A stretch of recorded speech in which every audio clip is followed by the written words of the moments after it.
नमस्ते हिस्ट्री बफ्स। आज मैं डाइव करने वाला हूं कोल्ड वॉर की ड्रामेटिक कहानी में। ये वो टाइम था 1947 से 1991 के बीच का, जिसमें दो सुपर पावर्स यूनाइटेड स्टेट्स और सोवियत यूनियन के बीच जबरदस्त राइवलरी थी।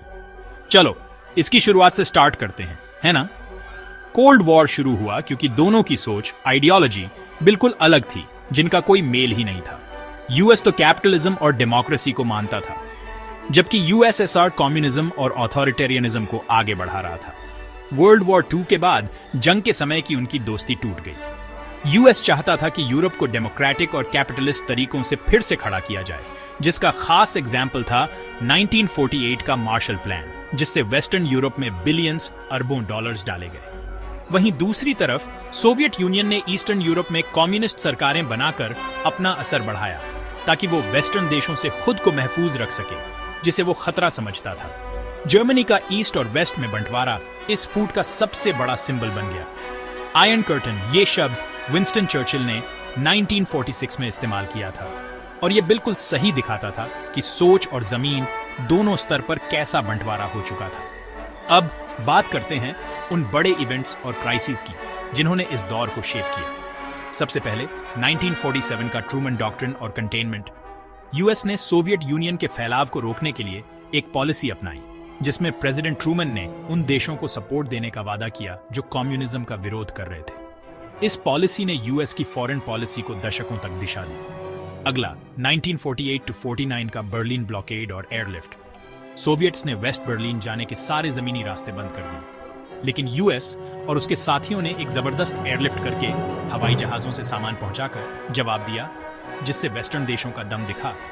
1949 में नेटो बना, जो वेस्टर्न साथियों के लिए एक कलेक्टिव डिफेंस पैक्ट था, मतलब सब मिलकर अपनी हिफाजत करेंगे। यूएसएसआर ने इसके जवाब में 1955 में वॉर्सॉ पैक्ट बनाया, जिससे यूरोप में मिलिट्री तौर पर बंटवारा और पक्का हो गया।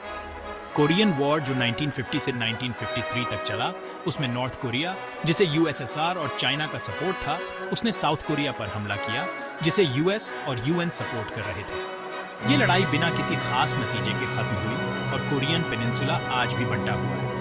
1961 में बर्लिन वॉल खड़ी की गई ताकि ईस्ट जर्मनी के वेस्ट की तरफ भाग न सके। ये कंक्रीट की दीवार कोल्ड वॉर के बंटवारे का एक बहुत बड़ा सिंबल बन गया। फिर आया 1962 का क्यूबन मिसाइल क्राइसिस, जो कोल्ड वॉर का सबसे खतरनाक पल था। यूएस को पता चला कि सोवियत यूनियन ने क्यूबा में न्यूक्लियर मिसाइल्स तैनात कर दी है, जिससे 13 दिन तक बहुत टेंशन का माहौल रहा। प्रेसिडेंट केनेडी ने समुद्री घेराबंदी की और सोवियत लीडर क्रुश्चेव के साथ बातचीत करके न्यूक्लियर जंग को टाल दिया। वियतनाम वॉर, जो 1955 से 1975 तक चला, वो भी एक प्रॉक्सी कॉन्फ्लिक्ट था। यूएस ने साउथ वियतनाम को सपोर्ट किया, जबकि सोवियत और चाइना के सपोर्ट वाले नॉर्थ वियतनाम के खिलाफ। इस जंग ने अमेरिकन पावर की लिमिट्स दिखा दी और अमेरिका के अंदर ही जंग के खिलाफ आंदोलन तेज हो गए। 1970s में डेटॉन्ट का एक दौर आया, जिससे टेंशन्स कुछ कम हुई, जिसका खास एग्जाम्पल था 1972 का सॉल्ट आई जैसा आर्म्स कंट्रोल एग्रीमेंट, हथियारों पर रोक का समझौता। लेकिन ये डेटॉन्ट बड़ा नाजुक था।